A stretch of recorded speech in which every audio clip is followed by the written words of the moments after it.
Ahok akhirnya turun gunung lagi setelah 1 tahun tidak ngonten lagi atau tidak aktif di akun sosmed YouTube-nya beliau yang diikuti oleh 1 juta ya subscriber. Ini luar biasa hebatnya, yang tiba-tiba dalam 7 hari ini kemudian beliau muncul ke publik dan melakukan tanya jawab dengan publik soal Jakarta. Ada apa di balik kemunculan Jokowi ini ngonten lagi? Bukan partai politik. Ya, teman-teman, kita ketemu lagi ya di channel Bukan Partai Politik yang tidak berafiliasi kepada partai manapun dan akan strict mengikuti, mengekori ya semua pergerakan-pergerakan politik di Indonesia dan sedikit menghadirkan diskursus dari perspektif yang menurut saya perlu disuarakan. Baik teman-teman, kita mau bicara tentang soal Ahok turun gunung lagi, soal ngonten lagi ya. Memang cukup aneh ya. Ada 1 tahun tidak pernah hadir ya dengan kapasitas follower yang luar biasa itu, ya 1 juta.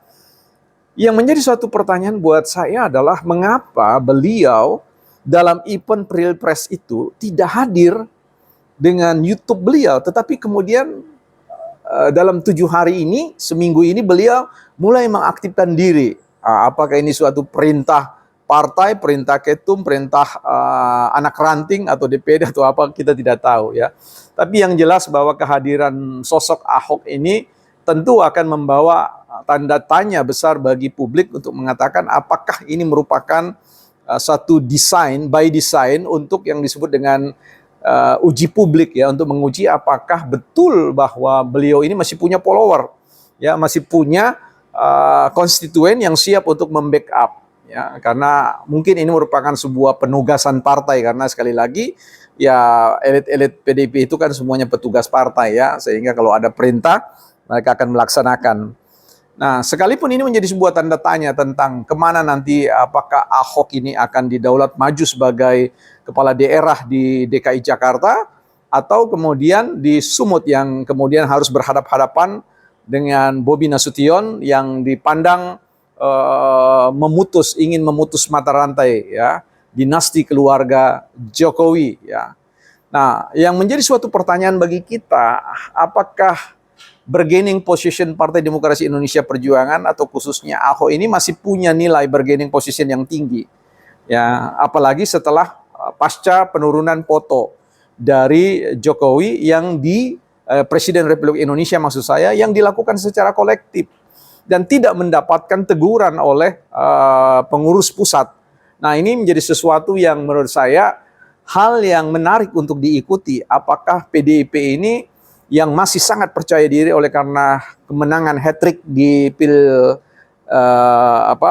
Pileg ya, ini nanti akan hat-trick juga ya di beberapa pilkada-pilkada yang selama ini mereka menangkan ya. Nah, ini menjadi sebuah tanda tanya. Bagi Ahok sendiri, turunnya beliau ke panggung, ini bukan panggung politik tapi panggung publik, yaitu media sosial YouTube, menjadi sebuah pertanyaan bagi kita ya, ada apa di balik itu semua? Mengapa kemudian Ahok dulu meninggalkan followernya yang selama 1 tahun itu dengan 1 juta follower, dan kemudian tiba-tiba ujuk-ujuk muncul lagi dan bicara tentang sebagai layaknya seorang resi atau seorang yang pernah menjadi dewa dalam tanda kutip bagi Jakarta ya. Apakah beliau masih bertuah? Apakah punya karisma?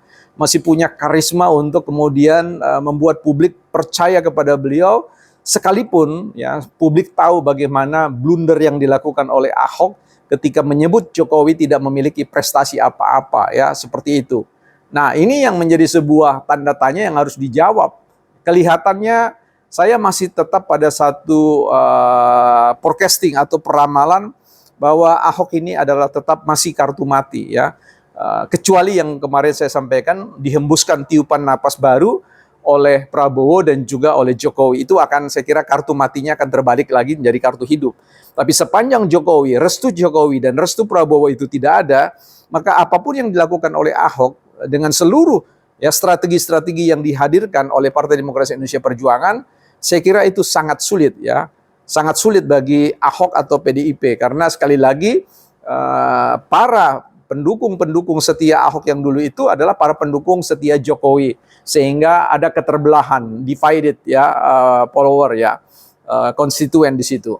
Nah, saya menduga bahwa ini ya, Ahok hadir karena memang suruhan untuk dipersiapkan, bukan untuk menjadi salah satu wakil ya, atau wakil dari Anies, karena Anies kan sudah menarik garis pakemnya sendiri bahwa ya kalau kita mengusung tidak diberikan mandat oleh konstitusi, ya artinya di luar pemerintahan ya, di luar pemerintahan. Dan kalau tidak diberikan konstitusi, maka ya pada paling tidak agak sulit kemudian suasana koalisi itu mencair ya. Dan ini menjadi sebuah halangan bagi Ahok dan juga Anies. Saya masih melihat bahwa potensi Anies masih ada, tetapi sangat kecil juga ya. Agak sulit untuk bisa mengalahkan Jakarta. Kecuali ada satu terobosan-terobosan strategi, the best strategy to execute their purpose ya. Jadi strategi terbaik untuk mengeksekusi tujuan-tujuan mereka itu. Jadi teman-teman, di sini saya melihat bahwa apa yang dilakukan oleh Ahok dengan turun gunung ngonten lagi ini, buat saya adalah suatu strategi yang tidak banyak memberi arti, bahwa dia ingin menghangatkan kembali ya romantisme, mengobarkan kembali romantisme konstituen, sah-sah saja, tetapi untuk mendapatkan angka yang eksplosif ya, saya kira itu agak sulit untuk beliau capai.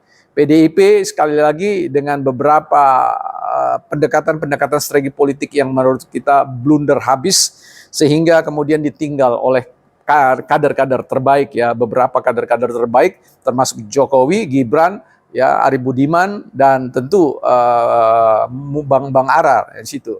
Nah, jadi catatan saya kali ini adalah mengatakan bahwa sekalipun Pak Ahok hadir di channel YouTube dengan 1 juta pemilih, saya kira 1 juta pemilih itu kan bukan pemilih Jakarta semua ya. Saya kira demikian catatan saya, ya silakan saja Bang Ahok, Pak Ahok untuk konten lagi ya di ruang-ruang media untuk menyampaikan aspirasinya, bukan partai politik.